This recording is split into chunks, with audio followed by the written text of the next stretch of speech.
दोस्तों, रतनपुर नामक गांव के एक छोटे से झोपड़ी में रतन नामक व्यक्ति रहता था, जो कि आर्थिक दृष्टि से बहुत ही गरीब था। उसके घर में रतन और उसकी बीवी के अलावा कोई नहीं था। रतन जैसे तैसे काम करके अपना परिवार चलाता था। रतन दिन के जो भी पैसे कमाता था, वह पैसे उसके खाने पीने में ही खर्च हो जाता था, लेकिन फिर भी वह कोई भी दुखी नहीं मानता था और हंसी खुशी से रहता था। एक दिन रतन बैठकर सोच रहा था कि आज जाकर बाजार से सब्जियां ले आता हूँ। कुछ देरों बाद रतन अपने गाँव के रास्ते से बाजार जाने लगता है। तभी उसके सामने से एक ट्रक चली आती है और रतन को टक्कर मार देती है। इससे उसका एक पैर डैमेज हो जाता है। रतन के पास उतने पैसे नहीं थे कि वो अच्छे से अस्पताल में जाकर अपनी इलाज करा सके। वो जैसे तैसे इलाज करके अपने घर में चला आया। अब रतन के पास केवल एक पैर बचा था और वह कोई काम भी नहीं कर सकता था। इसीलिए अगले दिन से उसकी पत्नी दूसरे के घर पे काम करने जाने लगी। एक दिन रतन अपने घर पे खाना बना रहा था, तभी उसके घर उसका दोस्त घूमने के लिए आया था। उसका दोस्त जैसे ही रतन के घर पे पहुंचा और देखा खाना बनाते हुए, तो वह आश्चर्यचकित रह गया और पूछने लगा कि तुम्हारी एक पैर कैसे कट गया। तो रतन अपनी सारी बात उस दोस्त को बता देता है। सभी चीज ठीक ठाक से चल रहा था, तभी एक दिन रतन की पत्नी उसको छोड़कर दूसरे व्यक्ति से शादी कर लेती है। यह सब देखकर रतन और उसके दोस्त के आंखों में आंसू चला आता है और वह चुपचाप वहां से चला जाता है।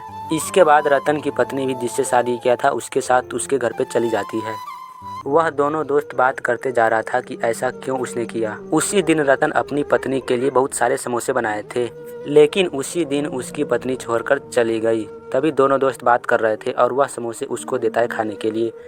तो रतन का दोस्त उसे बहुत समझाता है कि तुम चिंता मत करो, मैं कुछ न कुछ उपाय जरूर करूँगा।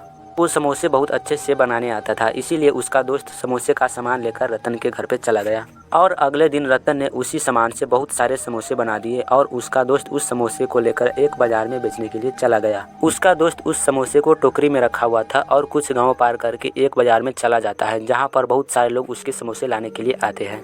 और कुछ ही देर में उसके सारे समोसे बिक जाते हैं और उसे बहुत सारा पैसा हो जाता है और वह हंसी खुशी उस टोकरी को लेकर अपने घर चले जाते हैं। तभी घर पहुंचने पर वह दोनों दोस्त बहुत ही खुश हो जाते हैं और सोचते हैं कि अगले दिन से हम लोग यही बिजनेस करेंगे।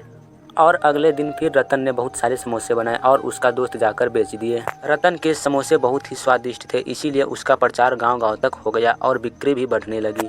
रतन यह सब देखकर बहुत ही खुश हो गया। अगर आपको वीडियो अच्छा लगे तो चैनल को सब्सक्राइब कर दीजिए।